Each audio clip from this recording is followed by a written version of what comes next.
On est de retour en direct pour cet après-match d'avantage Phoenix. Défaite du Phoenix de Sherbrooke par la marque de 5-2.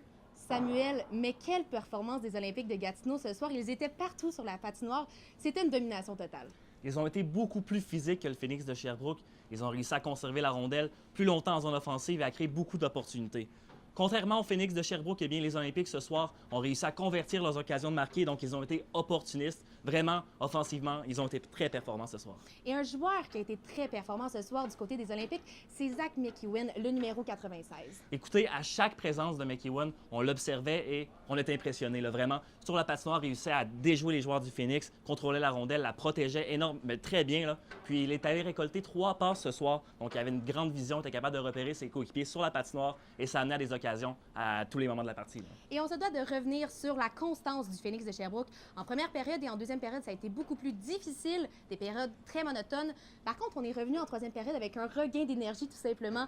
Par contre, c'était trop peu trop tard. Les Olympiques se sont sauvés avec les 2 points. Et laissez-moi vous dire que ça a dû brasser dans le vestiaire du Phoenix de Sherbrooke entre la deuxième et la troisième période. Là. À connaître Stéphane Julien, là, il a décidément voulu motiver ses troupes. Et puis, l'effet s'est fait sentir. Là. Donc, Simon Lefebvre a marqué son tout premier but de la saison. Et puis, les joueurs du Phoenix sont revenus en confiance dès ce moment-là.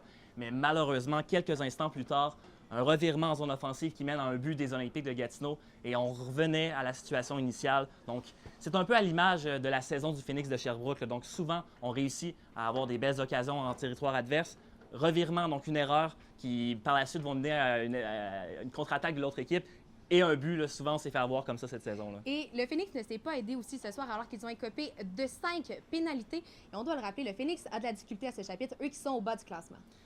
Ils sont précisément au 15e rang des avantages numériques. Et puis, la clé du succès pour eux, c'est d'éviter le banc de pénalité. Donc, on veut jouer de discipline et ce soir, on ne l'a pas fait. Et le plus frustrant, eh bien, c'est qu'on a pris là, 2 pénalités pour trop de joueurs sur la patinoire, une pénalité pour avoir retardé le jeu. Donc, vraiment des pénalités là, de manque de concentration qui ont décidément là, coûté une partie de la rencontre ce soir. C'est tout à fait inacceptable, disons-le. Oui. Donc, revenons maintenant sur notre segment confrontation du jour.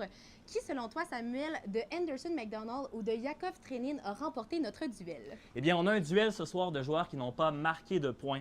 Cependant, c'était le retour au jeu de Anderson McDonald. Et comme on le sait, là, le jeune prodige de 16 ans, on avait les yeux rivés sur lui, absolument. Et puis, écoutez, il a été plus lent qu'à l'habitude. C'était son retour au jeu, ça s'est fait sentir. Mais il a quand même 25 buts cette saison. Là, on parle d'un sommet pour une recrue dans l'histoire du Phoenix de Sherbrooke. Et puis, tout porte à croire là, que dans les prochains matchs, il devrait retourner aux joueurs qu'on connaissait. Là. Et justement, le Phoenix est de retour en action très rapidement. D'ailleurs, on a le week-end des rivalités la fin de semaine prochaine. 3 matchs consécutifs, dont 2 contre les Voltigeurs de Drummondville.